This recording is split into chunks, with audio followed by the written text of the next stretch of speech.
flag of the United States of America and to the republic for which it stands, one nation, under God, indivisible, with liberty and justice for all. So we have the approval of the minutes. Entertain a motion. I make a motion that we approve the minutes. I'll second. That's for two sets. I'd already identified so the public can know there was a typo on the special meeting.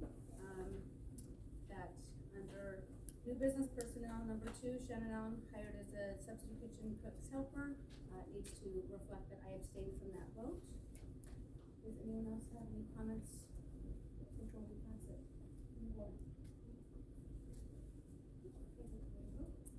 Monica? Yes. Robert? Yes. Joanna? Yes. Yes. Yes. Approval of bills and warrants. Entertain a motion for that. I have some questions, but I'll move to approve. I'll second. In this packet, we have about $16,000 worth of charges to A&B Consulting, and we have over $13,000 to Kaliva Law, which brings us to a pretty healthy number of total charges for consultants so far.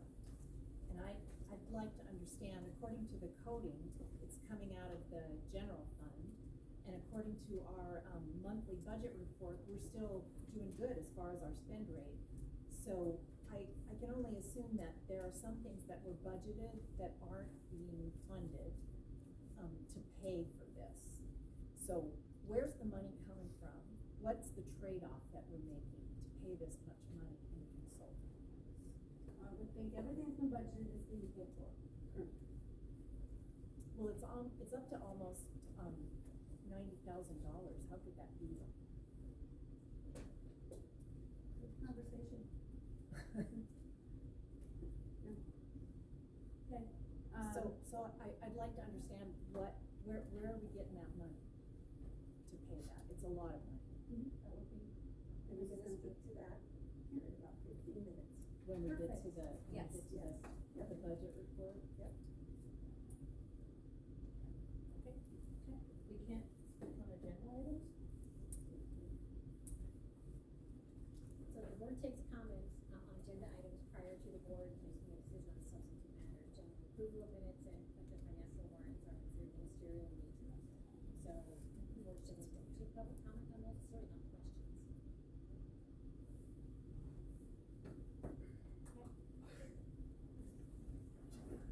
Trying to follow the law here. Okay. Yes. Monica? Yes. Robert? Yes. Joanna? Yes. Yes. Okay, reports, superintendent. Good evening. On December 13th, we had our Christmas bazaar. We had over 70 vendors. Both gyms were occupied with amazing items covering a huge canvas of talent and interests.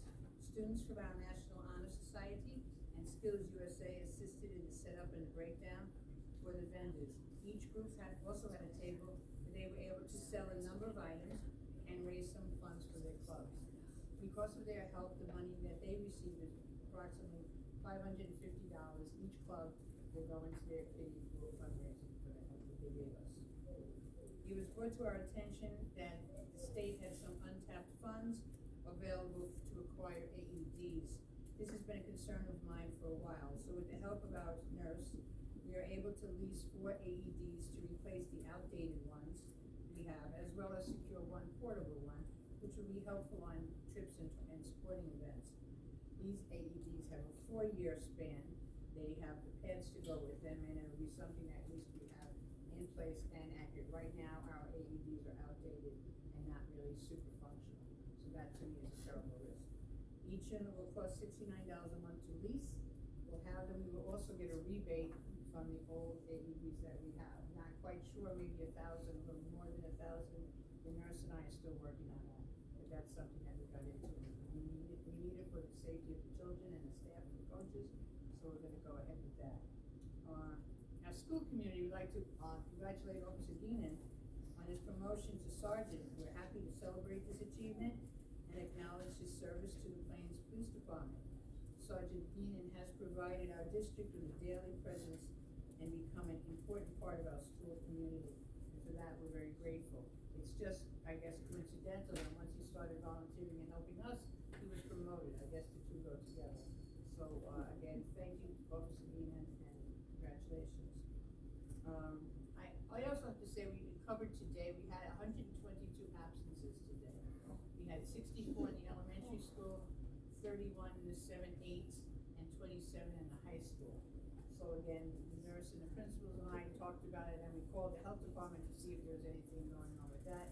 We've got no answer yet, but Russell, and he could speak to it in his report, they're doing a deep cleaning tonight. They're gonna touch all the surfaces with extra attention to try to stomach virus. It's a virus that's going around. Many of you called in your kids, you know that's happening, but it was a large number of absences, so we wanna address it. We wanna see if there's any action being taken from the health department as well. I don't know what they could take, but again, there's rules and regulations, and we wanna make sure that our teachers and our students are covered. It's with regret that I report to the board that Russell Quila has submitted his resignation as our high school athletic director. I thank him for the time and energy he's brought to this position and the impact he has had on our coaches and teams.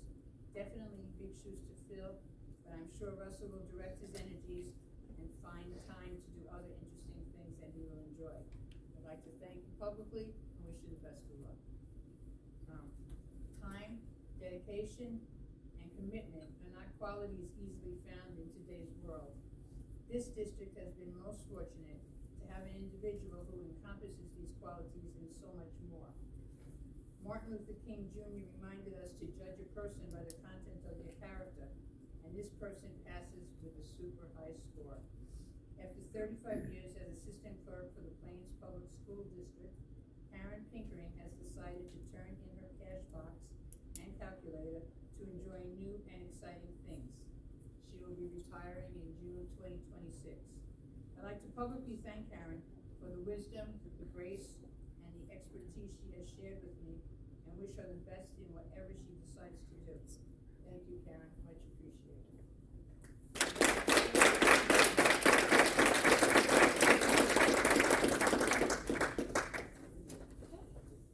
Elementary principal.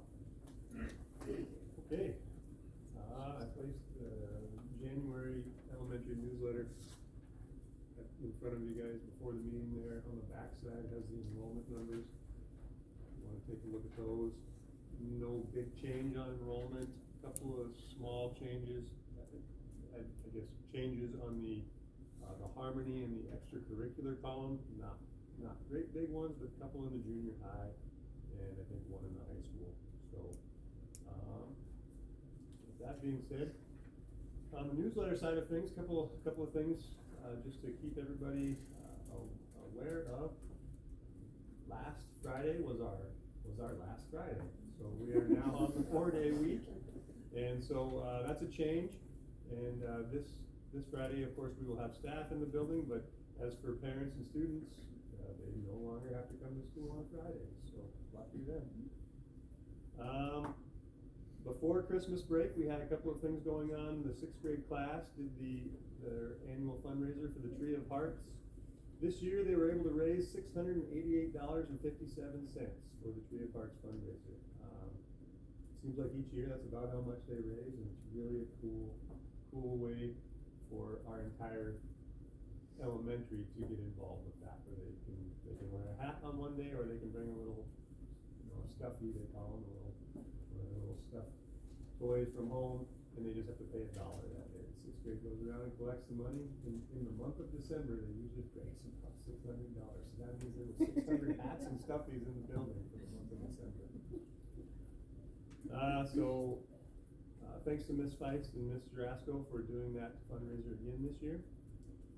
And a couple other things. We have the 4th quarter that ended on Friday, so this week we'll be finalizing grades and report cards, and we'll be sending report cards for grades K through 6 this week, assuming no major hiccups. And Couple things to give thanks for. Thanks to the PTA for putting together the Penguin Patch the last week before Christmas break. That's always a lot of fun for our students to go over and do some shopping. And a lot of the items in the Penguin Patch are, things for mom and dad and brother and sister. It'll say that, I love my sister or something like that for the students to buy. Funny thing is they buy that and then they keep it. To their sisters or their aunts and uncles and parents.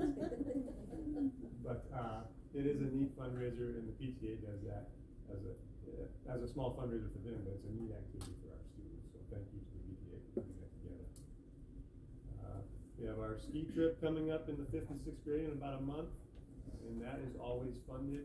In the past, historically, it's always been funded through the McGowan Foundation for the transportation costs. So we thank the McGowan Foundation for that. And hopefully this year will be another good year. Not a great snow year, but hopefully we'll get some in between now and the middle of February. And last but not least, the month of February, we are scheduling to have our Little Dribblers program start for the month of February. So that's always a fun event and gets quite a bit of participation. Some new coaches this year that have volunteered to do this. Ben Holland, Anna Colombo, and Adam Beige. So we're all excited to do it and looking forward to having their presence in our school and helping our students out. So that's it. Hi, in the high school, a lot of things are the same as in the elementary. We just took our ski trip on Friday, and the kids had a good time. There were a couple broken bones maybe, but besides that, the kids had a good time. At the end of the semester, which was Friday, this next Friday, our first no school day is our PIR day. So we've arranged to have several speakers for that day. We're gonna start off our day reviewing fire drills, and then we're going to talk about school safety. We have a speaker coming from OPI, and she's gonna talk about the impacts of stress on the developing brain and recognizing threats, what they are and why they can't be ignored. I think those are two fascinating subjects. And then we have, in the afternoon, we're going to have a session on school law for teachers. So that'll be a very valuable day for our staff. Our music program ended, unfortunately, but we had a great semester of music. The music program on last Wednesday night was fantastic. The kids were amazing. So I'm looking forward to hopefully having a music program start next year, right at the start of school, and finding somebody who can commit to a full year. But Jenny Laval did she was amazing, so to see her, tell her thank you, because she was an asset to our school for sure. On Thursday, there's a dance for the junior high. We'll have 6th, 7th, and 8th graders. And our National Honor Society has just about raised enough money for their trip, so they're pretty excited about that. Alright, we're smack dab in the middle of our wrestling and basketball seasons now. We had a really good start to the basketball season with the preseason tourney. And we've got more interest in that for next year already. Knoxland's asking to come down, so might be looking more like the old Coffee Cup in the coming years, so that's exciting. And then we're working on some locker room improvements for those guys too. Been trying to get some parts and plumbers in for a few months now, and we got the ball rolling on that this morning, so that's great. And then I also wanted to touch on, I did in some of the other meetings, our football season. We had really low numbers this last year, but those guys worked really hard. Even came out with a win in one of their 3 games with only 1 or 2 subs on the sideline. Since we had to forfeit more than a quarter of our football games, I had to appeal to the MHSA executive board to make sure we can play varsity again next year.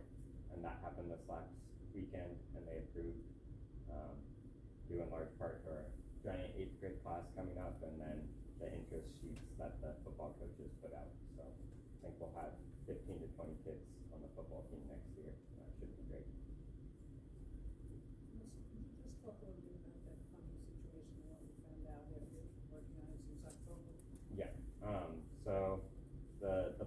replaced the mixing valve, and that did need replaced, but it looks like the individual valves for the showers also need replaced, so got more parts on the way, and there'll be more work from Silvertip Plumbing.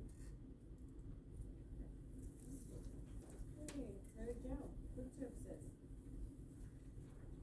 I just passed you guys out the monthly, profit and loss.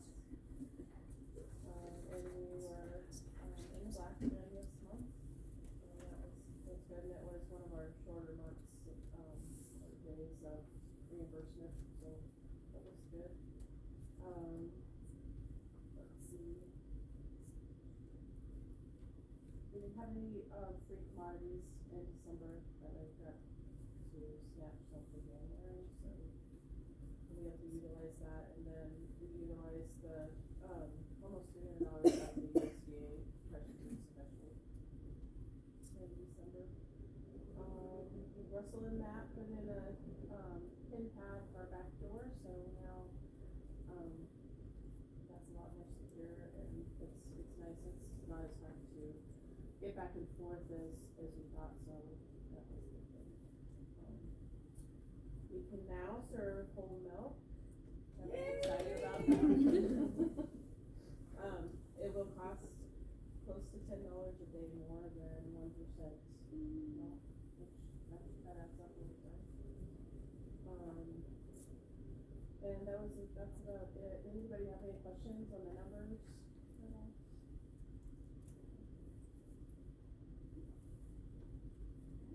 That's it.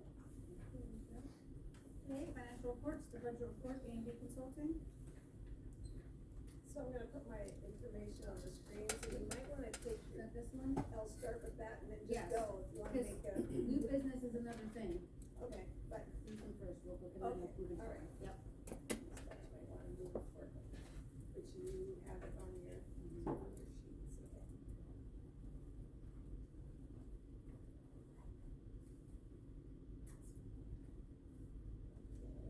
So this report is through December, and, so that we're halfway through the school year, halfway through the calendar year as well, I guess. And this report shows all of your budgeted funds and your cash funds. It shows the budgets that you approved in August. It shows your year-to-date expenditures and your balances. And kind of the litmus test on this report is that you have 50% of the year remaining, and you have roughly 62% of your budget authority remaining in the general fund. Almost 60% remaining in the transportation fund, 83% remaining in the tuition fund, 65% in the retirement fund, and 62% in the adult ed fund, 65 technology, 80% in your flexibility fund, and mostly what comes out of the flexibility fund is that advanced opportunity grant, and then 98% of your building reserve. And so that's, creating a little bit of a savings account for future work on your buildings. And the cash funds, you're limited to the amount of cash that you have, and as you look at, the balance in the account and the year-to-date expenditures, we're in good shape on all of those. And so overall, the budget is in pretty good shape. So, Now for the next one, new business, you want us to come around to look at the screen, I correct? think that would be easier, so that Okay. you don't have to crane your necks, cause it is gonna take a few minutes, and we'll You wanna bring your chair numbers and sit and look at the screens? You guys can take pictures of before and afters. You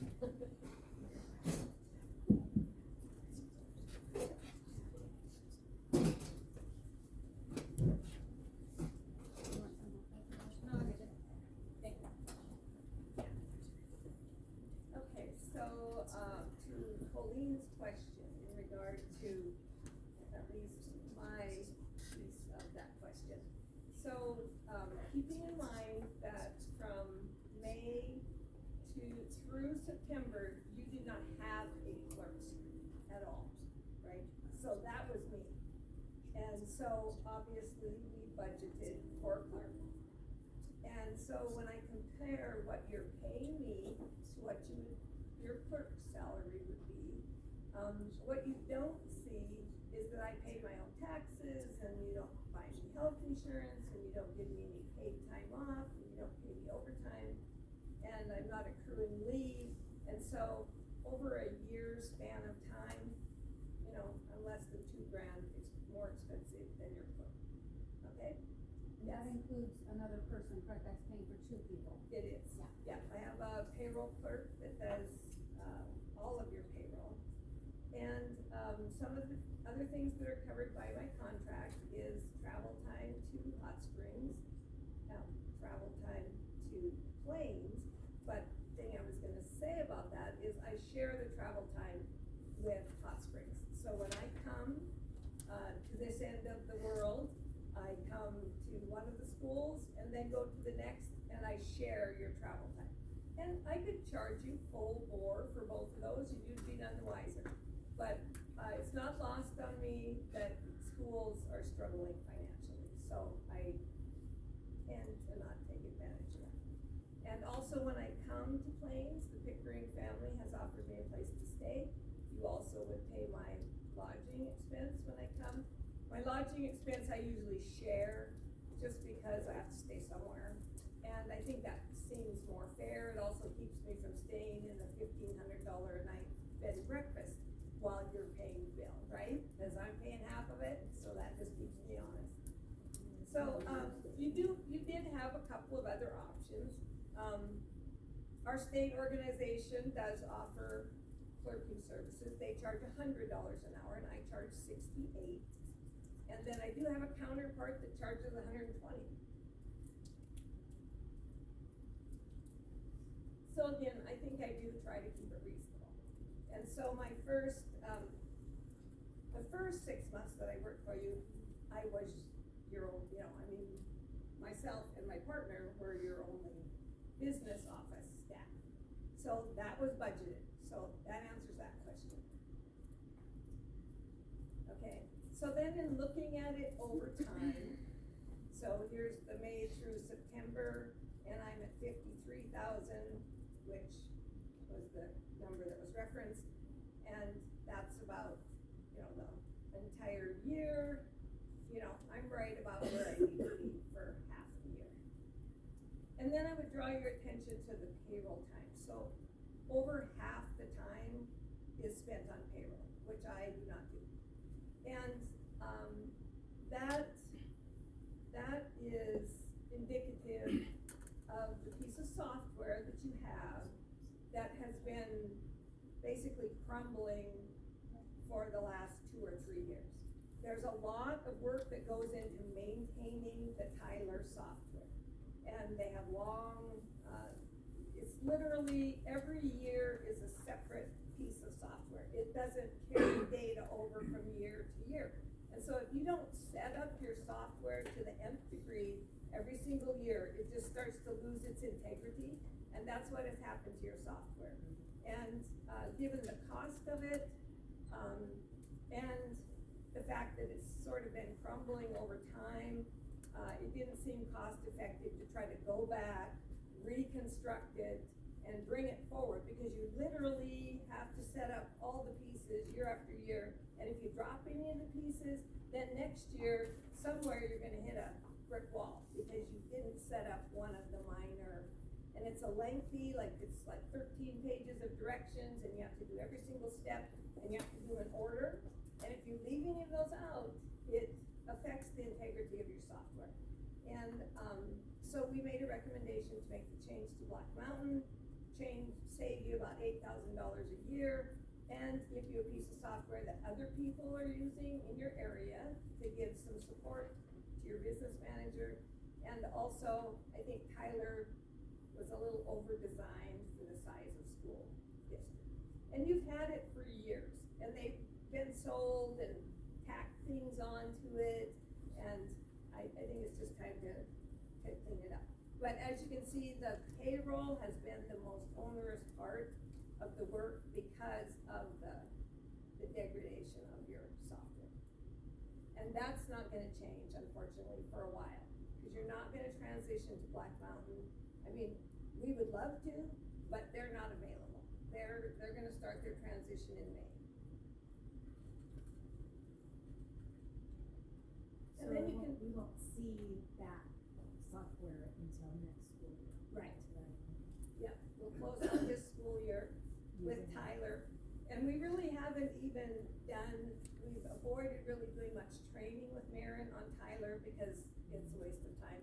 And she has plenty of other things to learn, so, we're managing that. We also did your year-end trustees financial summary and budget, and that's a huge project that happens in June, July, and August. And so we took care of that. Federal programs, the general is, responding to emails. We worked a little bit with your auditor, we worked a little bit with your attorney, and done some work with the board. And I think that, if you talk to your staff members, for example, Larry Joe and Catherine, and even the board, I think I provided a budget training for the board. So we're not just here, focused on this path. We've been able to, cross-train and I think enhance, educate anyone who was interested and who, took advantage of that opportunity, so that's, I think brings you up to date, and so we can talk a little bit about, the year-end tasks I threw in here, because these are the tasks that go with closing out your year and opening the new year, reporting all of your expenditures and revenues to the Office of Public Instruction, and they send them on to the feds, and setting up your budget. So again, June, July, and August, we're doing everything from depreciation on fixed assets, we're calculating leave payouts. If you closed your doors tomorrow, what would you owe your staff in leave? And budgeting all of those variety of budgets that you saw on the budget report. So it's a very large task to close out your books and open up the new year. And so that was something that we did for the Plains School District. So how are we gonna transition? Well, unfortunately, it takes 3 years for you really to get a good understanding of the job, because there's so many things that you do once a year, and you learn it, and then a year from now, you think, well, how did I do this last year, right? So, in 3 years, you've only done many of these processes 3 times. So, just giving you a pretty good, idea that this is a long-term process. It doesn't happen overnight. But some of the training obviously can be done email, phone, Zoom assistance, and that sort of thing. But when we were actually clerking for your district, we were on site, a few days a week. So, and I spoke a little bit to the payroll challenges, and, I just don't see the payroll piece of this really changing until you get onto the new software. And, so I really would recommend that you continue to have Serena do your payroll, and until you get on your new software. Because, just because of the technicalities of it, and Maren is doing everything she can, and the fact that your timekeeping software doesn't speak to your payroll software. We were spending a lot of time trying to straighten up the timekeeping software, and at this point we said, you know what, this is a waste of time. It's your timekeeping software you bought a year ago in February, about this time, a year ago. And it was implemented through April while you had your clerk on site. And so it was not fully implemented, because we're talking 2 or 3 months of implementation. It takes longer than that to learn to use a piece of software. And it just it's just not working. And we kind of decided, you know what, let's stop wasting use it. But for the most part, it's gonna be it's gonna record the hours they worked, and we're gonna manually enter the hours they worked into the system, because we're just wasting time and money trying to force the timekeeping software to work. The leave portion of that never did, has never worked. You've had leave, a piece of software that was supposed to be tracking your leave, but we were tracking everything manually because it was not dependable. And you can't just have people's leave be not accurate. So the whole time you've had it, you've been doing double duty on your leave anyway. Your Time Clock Plus is your software, and it does integrate with Black Mountain. And I have a person that works for me that has used Time Clock Plus for the last 5 years, has had great success with it. So when we transition to Black Mountain, we'll likely have her do a little bit of training and try to get the thing set up so that it'll actually do the job that you need it to do. So we're just now getting started on the audit, and that's auditing of 24-25 books, which of course Maren had nothing to do with and is brand new to the whole school finance thing. So expect her to provide data out of a piece of software that's not functioning to the auditors. You're gonna need some help with your audit. We're coming up on transportation reimbursement, and Maren will be able to do that. And so any tasks that don't require the use of Tyler software, she's tackling those tasks. Can I ask a question? Sure. You're saying there's two different softwares that don't speak to each other very Yes. well. Yes, When we move to Black Mountain, is that problem gonna disappear? I believe so, yeah. Time Clock Plus, TCP works better than Black. yeah. It does. Are the Black Mountain people gonna be available to train Maren on how this works, or will that be used by TCP? Well, they'll definitely train her on Black Mountain. And the TCP will probably do that, because Black Mountain won't train you on TCP, it's not their software. Right. And the Time Clock Plus training is $210 an hour, and conversely, we're 68. So I think you'd save some money by using the, Black Mountain would be training from Black Mountain. yeah, on the Black Mountain software. And then you guys would train her on the interface Yeah. between the TCP Yes. and Black Mountain, just Yeah. like it's supposed to. Yeah. First Tyler Tech is probably, they have to translate everything, as you said, double, you do payroll and TCP, they have to translate, so Tyler Tech integrates it very much better with Black Mountain. So, and the budget preparation is coming, and Maren and I have started, exchanging information on school budgets, and if you know anything about them, they can be very technical, and it's gonna take some time, but we're moving along. In March, you're required to advertise what your non-voted levies are gonna be, and so you are going to have to create budgets for those 6 funds. Typically, they're not due until August, but you're supposed to advertise in March what they look like. So we gotta hit the ground running on the budget preparation. And we're gonna look at some general fund budget tonight, because this is a good opportunity, to get started. And I think a good opportunity to share some budget information with your community as well. The study commission, you may have read about that, came out of the last legislative session, and they're busy, figuring out how they're gonna tweak or make better school finance. So as soon as Maren learns what she's gonna do, then they're gonna change it. Yeah. So, in April and May, we'll be transitioning to the new software, and again, the data has to come out of Tyler. And Maren is not prepared to take data out of Tyler. And we need to clean it up. We need to clean up leave codes, we need to clean up job codes. Your general ledger cash balance in Tyler has never matched your bank account since you've had Tyler. We don't know how that works, because that seems impossible. And it's a significant number, but when we transition to Black Mountain, that has to balance. And so that has to be dealt with. And don't know why it never ever balanced.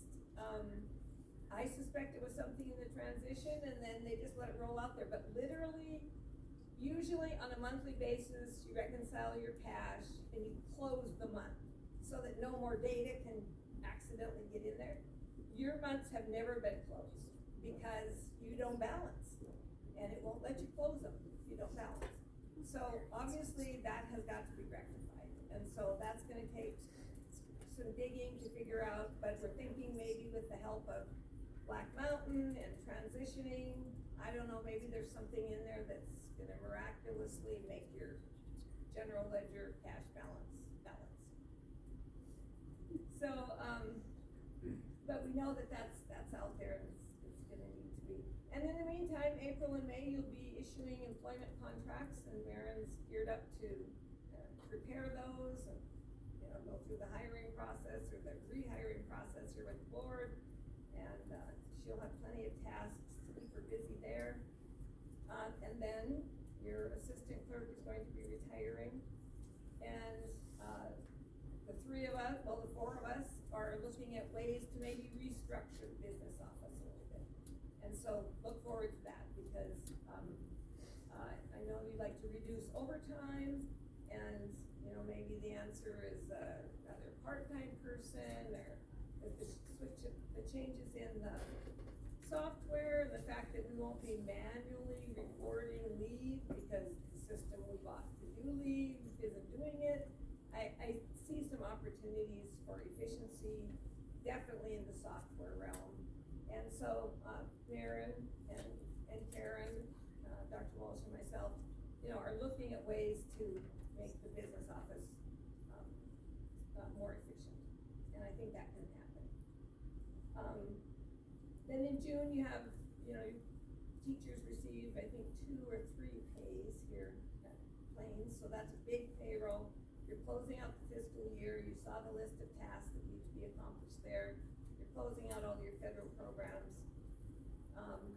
In July, you know, you'll do your annual report to the Office of Public Instruction, and, that goes into another piece of software, which Marin has already been working on. It's called Mayfairs, and she's doing the enrollment reports in that. She did the compensation expenditure reports. So she's working in all of the softwares that she can work in without Tyler, right? So that's kind of how we're approaching that training. And so, I just would really want to stress that Marin was a very good hire. She's a smart lady. She likes what she's doing. She asks all the right questions. She's a hard worker. She was an excellent hire, but we need to keep her. And the only way to do that is give her an opportunity to grow slowly into this, because if we walk away, I can guarantee you, she's gonna be a short timer. She might make it 2 or 3 years, but what you really want is someone who will come and stay for 10 or 15 years. And then all the training you put into them pays off, right? And yeah, you can look around the state. I mean, clerks are lasting 2 or 3 years if they even make it to the 1-year mark. So when you get a good person, you need to give them the opportunity to learn and to grow and really, you know, take ownership and do a job that they're proud of. So I just can't encourage you enough, whether it's me or someone else, she's gotta have the support, to get the training she needs. And I think the support we can give her right now is to have Serena to continue to do payroll. Serena is a Black Mountain trainer. She will be available to get data out of Tyler and into Black Mountain, because she knows what they need. That's her day job, right? So I think that transition will be, very effective and efficient. And then we'll just work on those things that come up once a year, just as they come up, and work our way through them and train Marin on those. So that's kind of what this looks like, going forward. There are going to continue to be expenditures related to contracted services. That's just where you are. And you could let your finances fall into disarray, and and you've got some good examples very close to home where that happened, and I don't think that's a place you wanna go. So I'm hoping that you'll, take this seriously.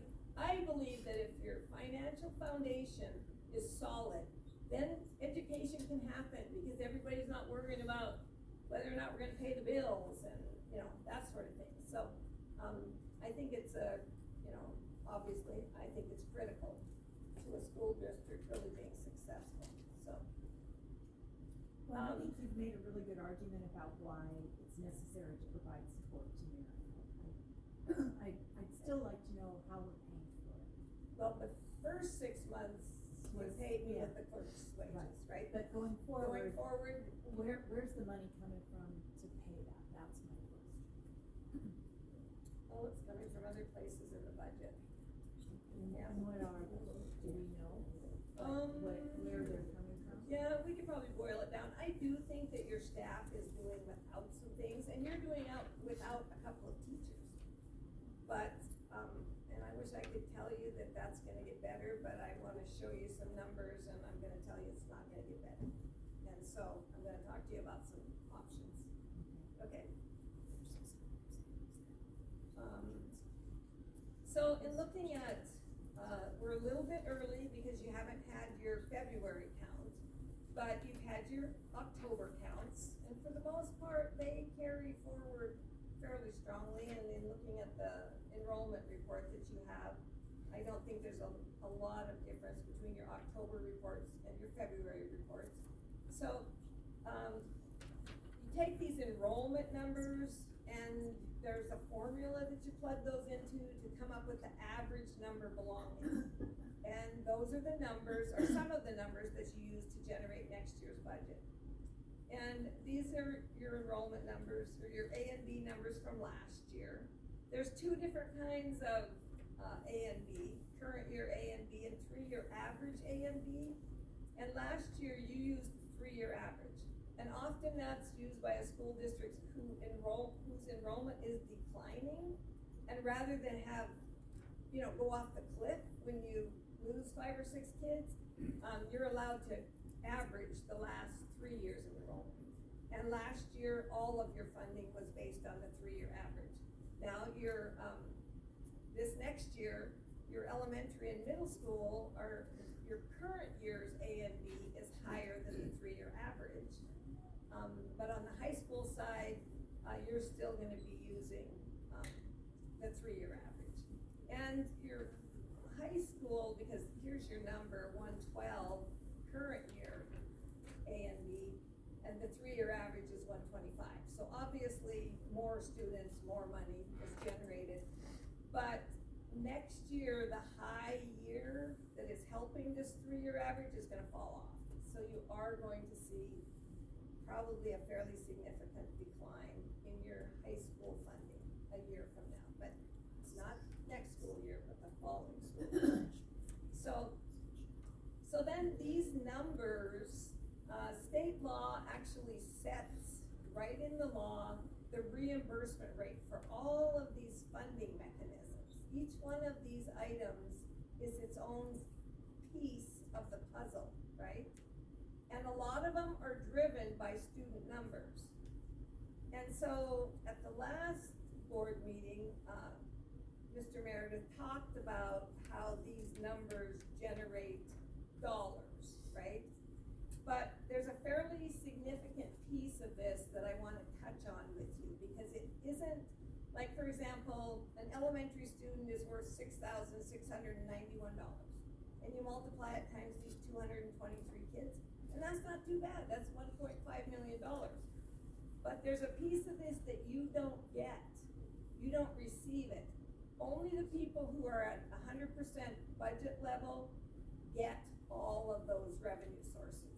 There's an 80% level, and there's a 100% level. So every school has to budget at the 80% level, but the difference between the 80 and the 100 is voted on by your taxpayers. And your taxpayers have not given you permission to go to the 100% level. But you're not gonna be able to sustain the programs you have. You're kind of halfway in between. You're like at the 90% level. And you are going to have to seriously consider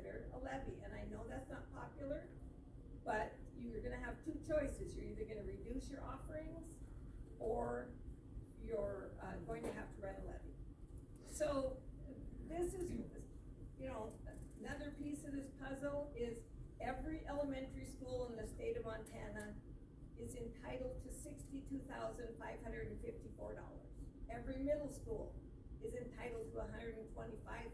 Every high school is entitled to $375,000. But your taxpayers have to give you permission to go to that level. You don't just, this doesn't come from the state of Montana. This is a shared responsibility. 44.7 of it comes from the state of Montana. The difference, your taxpayers decide how much of that they're gonna contribute. There is another piece of state funding that helps shore you up, and it's called the Guaranteed Tax Base Aid. And they compare your taxable value to the statewide taxable value, and then the state adds some additional funding because they don't want the disparities between the poor schools and the rich schools, right? So they're like, okay, if you're low and the average is high, we're gonna give you a little bit more state funding to try to at least keep you level, right?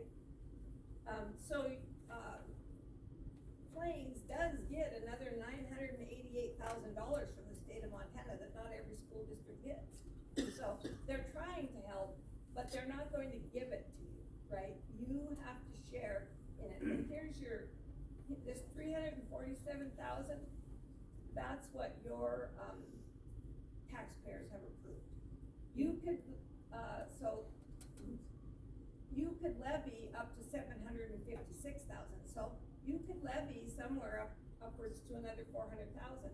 And I'm not suggesting that you go straight to $400,000, right? This has to be a process. But when you see what the numbers look like for next year, you're gonna realize you have to start making some movement on this, okay? Some of the other components are, there's a special education component to the general fund. Quality educator, that's an instance where we count all of your certified staff, and you get X number, you get $7,700 for every one of your certified staff. At risk is some federal funding. This 6.5 million is what we get statewide, and the 23,000 is what you get in Plains. The Indian Ed for All component, that's $25.37 for each one of your A and B. All of these rates are set in law. Your data for achievement, $25 for A and B. The American Indian Achievement Gap, that is actually count your Native American students, and you receive $256 in funding for each one of them. These bottom pieces are funded 100% by the state, but it's this big piece up here that's driven by your student counts that you need the permission of your local taxpayer. Yep. And so, again, these numbers are early. Your student count will know if it's up or down when we count the first Monday in February. So we're just around the corner from having a firm number there. We've already counted your certified teachers. That number's solid. We know what that number's gonna be, this quality educator. That's what you're gonna get for your quality educator. You might remember that a year ago with the STARS Act, the state said, okay, we're gonna double your quality educator payment if you raise your salaries to a certain level, which you did. So your quality educator component went from $3,800 to $7,800 roughly. So, but pulling all of those numbers together as closely as we can right now, and as these numbers become available, Maren will just update them. You won't actually get your taxable value numbers until July. So, you know, the pieces to the puzzle are gonna come together over the next several months. But you can estimate this stuff fairly closely. And so I'm estimating that your general fund budget for next year will be $3.8 million. Your budget this year was $3.831. Your new money for next year, $17,000. Your teacher's salary increases for next year, And that tells the story right there. You can't continue to operate on the money that you have. And you've got plenty of time now to start that conversation, a year from now in May, see what your community thinks, and then make some decisions about how you're gonna operate going forward.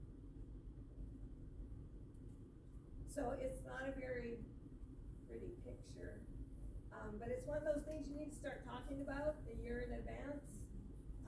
Probably should have had something on but you need to talk about a year in advance, so a year ago, we should have been talking about this, not tonight, right? And, like I said, as the numbers come through, we'll tighten them up. You'll probably see this on every board meeting from now until it's time to set the budget. You'll have plenty of time. This is the revenue side of the budget, and now we'll turn around and build the there's a expenditure side, yeah, and that's the salaries. But I ran your certified salaries over the weekend, and that just tells the story. I didn't even have to go any further. I didn't have to say, okay, what are classified gonna get, what are administrators gonna get, what, it's just, the study commission, which won't take action until the next legislative session, is not gonna save you. You're gonna have to take some action in your community, I think, but. Questions? That's kind of the quick and dirty. I could do a 15-hour presentation on this if you'd like to.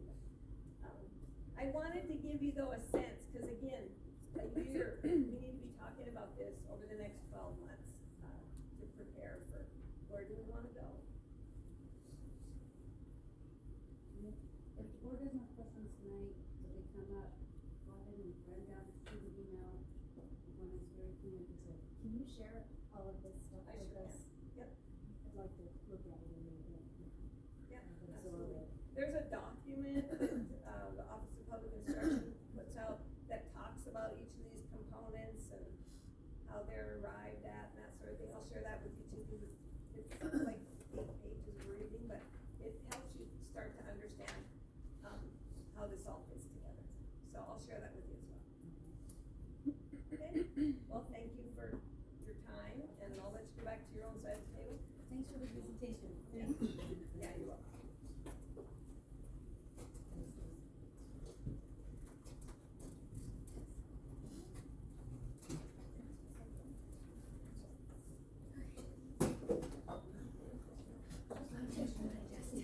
See, I'm struggling.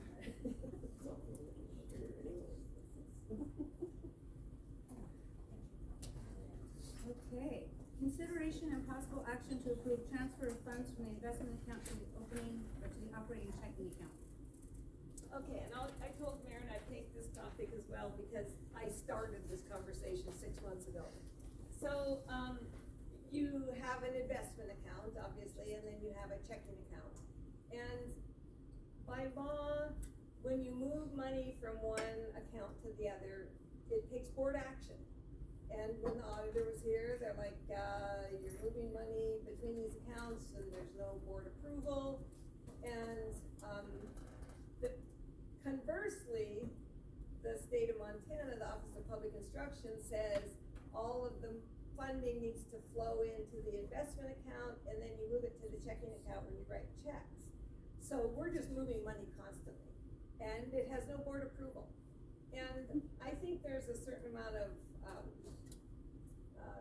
that's not a good idea, let's say that.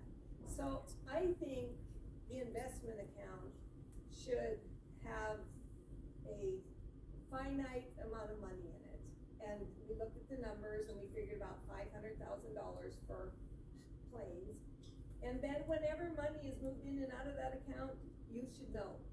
Because, there was an instance where school district had $3 million in their investment account. And the clerk quit and moved to Australia. And they had been using that as operating money and their investment account was depleted, but nobody knew the difference.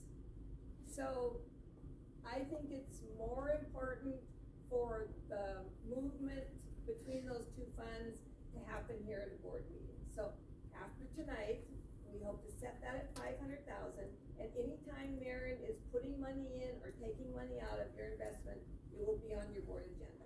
And there'll probably just be a standing, but like, for example, in June, you know, we're gonna get your second half of taxes, you're gonna pay out your bills, you don't pay a lot of bills in July and August. So we might say, you know what, let's put another 200,000 in there, and then we'll draw it out in the fall when we need it. But anytime, so money will move maybe both ways, but we wanna keep a, you know, finite, a nice round, so that you know, okay, we have $500,000 in our savings account, or we have 700,000, or we have 200,000, and now like, okay, what's going on?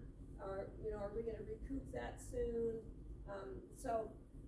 That's the proposal tonight, is we'd like to make that process more ingrained, so that you know what's happening with that investment account. So tonight, we're asking for permission to, I think there's 600,000 in it right now. And the difference will move to payroll, to the checking account, and then, we're gonna see how it progresses, but Maren will bring any changes in that account to the board for approval. So if I'm understanding correctly, you want us to make a motion to make that account at $500,000, and whatever's above that to go into the operating checking account? Yep. Okay. I will entertain a motion. I move that we hold the investment account at 500,000 to move the remainder into checking. I'll second it.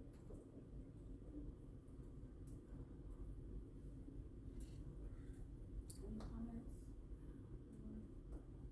This is one that we're making a vote on, so let's have comment if we could.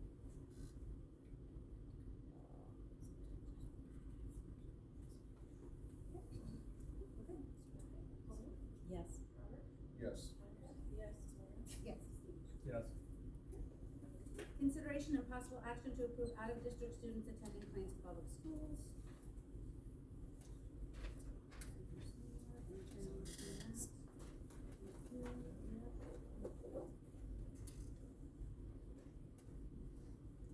I make a motion to approve the out-of-district students attending Plains Public Schools. I'll second. Any comments or questions on that?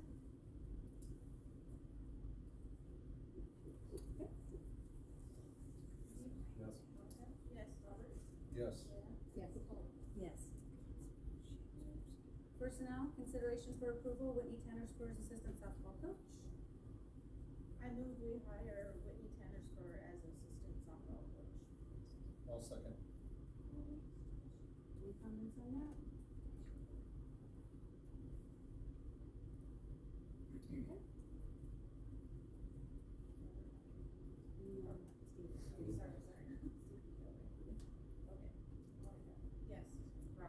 Yes. Robert? Yes. Yes. Abstain. Yes. Clinton Wiedemann as junior high boys volunteer assistant basketball coach. I move we hire Clinton Weedman as junior high school boys volunteer assistant basketball coach. I'll second.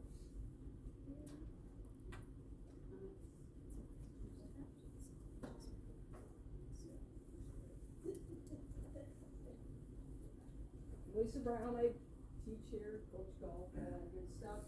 I would just like to thank you guys for letting Mr. Wiedemann coach before he was approved as a volunteer, because it's kind of a shift from what past practices have been. And we had a ton of kids, so it's nice to see that he had that opportunity before when other people haven't. So it's awesome that that was provided. Because there's a ton of sixth grade kids, and there was a lot to manage. And I know that in the past it's been that way, but it hasn't been. The volunteers had to wait off to the sideline and not have contact. So it's nice to see that he was allowed to have contact so that the kids didn't miss out.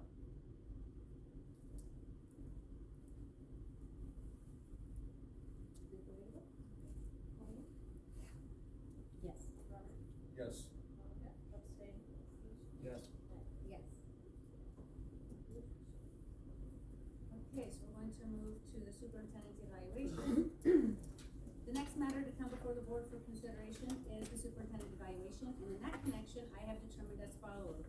That the matter of individual privacy is involved, that such privacy demands protection of the individual for the sake of reputation and otherwise, that little if anything could be gained by publicly disclosing the information to be discussed, and that the demand of individual privacy clearly exceeds the merits of public disclosure. The board will now retire to the conference room with those people who should be participating. No, you just say, how do you go?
Evaluation on Dr. Walsh has been completed. Dr. Walsh has given us notice she is not pursuing an additional contract with the school district. We will be accepting her resignation at the end of this contract period. Okay. Now we have public participation on non-agenda items.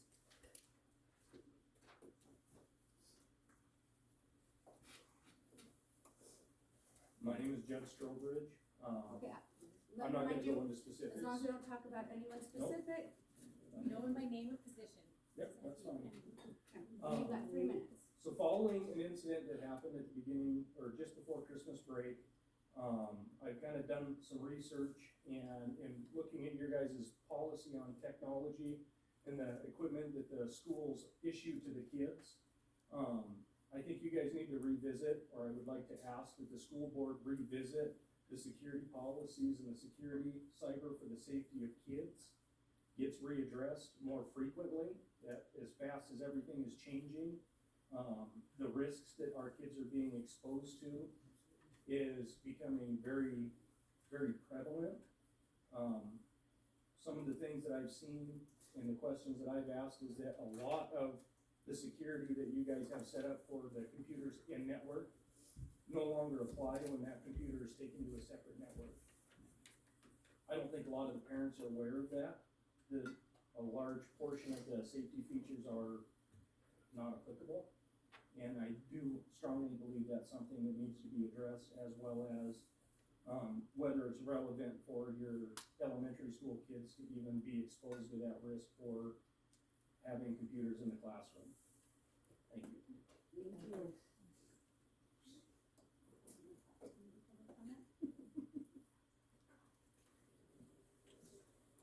Erica Lawyer, and I raised my hand during bills and warrants. I was under the impression if you took action on it, it was an agenda item and it was open to public. So I'll address it here. In November, I had asked, because I had concerns about the amount of consulting fees that we were amassing, and I did not get an answer at that meeting. So subsequently, you're all aware of the 1700 complaint I filed where I quoted your own board policy and Montana Code annotated, where we as public taxpayers have a right to know where public education funds are spent, right? And in that meeting, I had asked, are these consultant fees budgeted line items, or are they being shifted from the general fund in other areas? And I was told we couldn't talk about that at the meeting. I have spoken to the school's legal. I've heard nothing in response to that. I was told that they would give you findings of what they felt was appropriate and that you'd have an open meeting to make a decision on that. But the answer still, or the question has still not been answered. We are continuously amassing more of these funds, and none of us know whether it's coming from our general fund away from our kids and their classrooms or where it's coming from. And as I sat there and looked at the spreadsheet, the number that I got from the business office for invoices from May through September did not match up to what was presented up here tonight. It was about $1,150 some short. I don't know why, because the spreadsheet didn't use E3 times E7, whatever. It was just a plugged in number. I don't know where it came from, but it didn't match. So when we're paying a consultant $68 an hour, I work with spreadsheets all the time. And this isn't the only spreadsheet that's come up that had information that wasn't actually verifiable.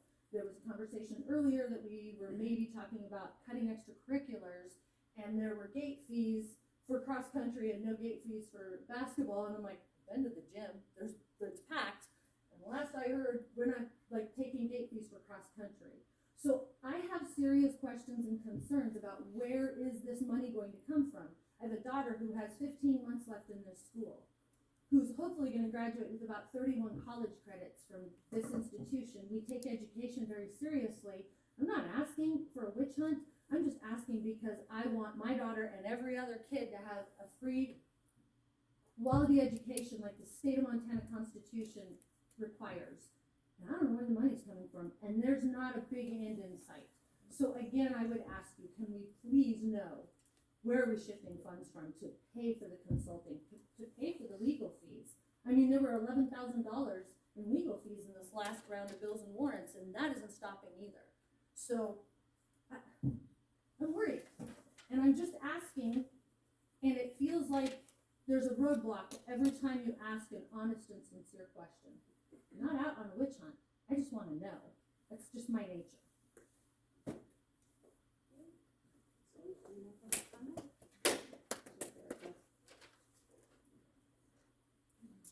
My name's Joanne Baker, and first of all, you're missing 3 school board meeting minutes.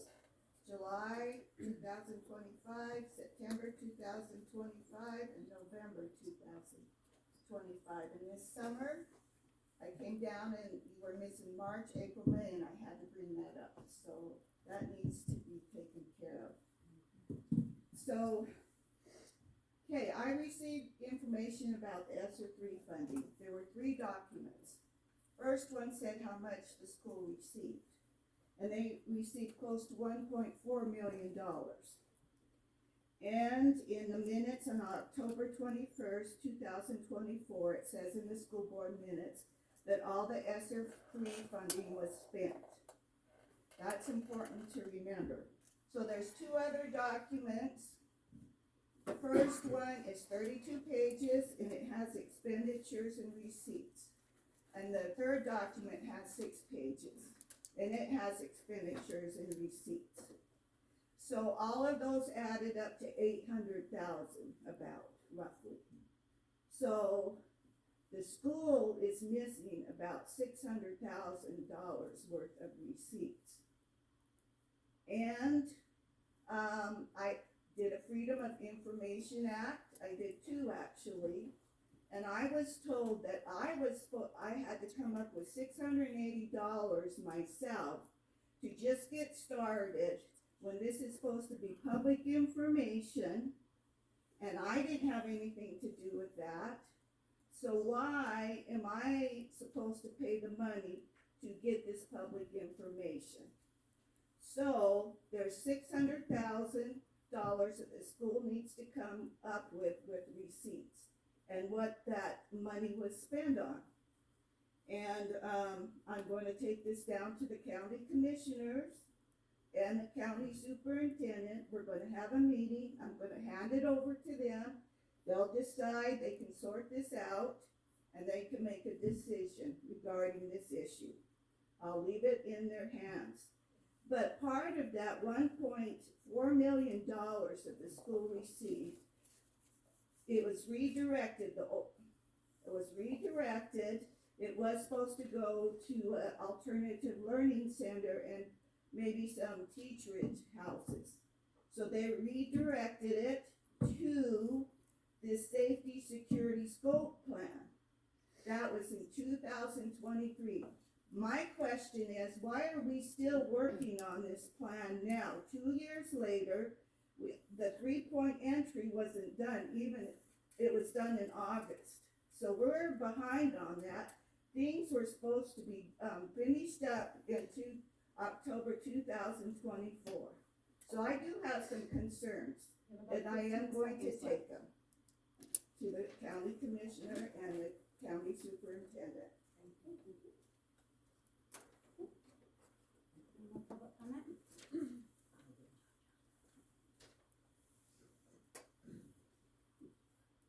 Betty Taylor, and you probably remember a year ago I was here asking about, I was concerned about the money at that time, about the money that was being spent in the school district. Well, here we are, probably $90,000, whatever, for legal and consulting. And I still want to remind you, let's look at this time, half superintendent, half principal, and whatever. You have the opportunity now to modify whatever you want to do, but with a reduction of students, I just think that we need to get more teachers back in the classroom, programming for the kids, and activities for the kids. This is a great community. Let's make it great again. Thank you. Public comment?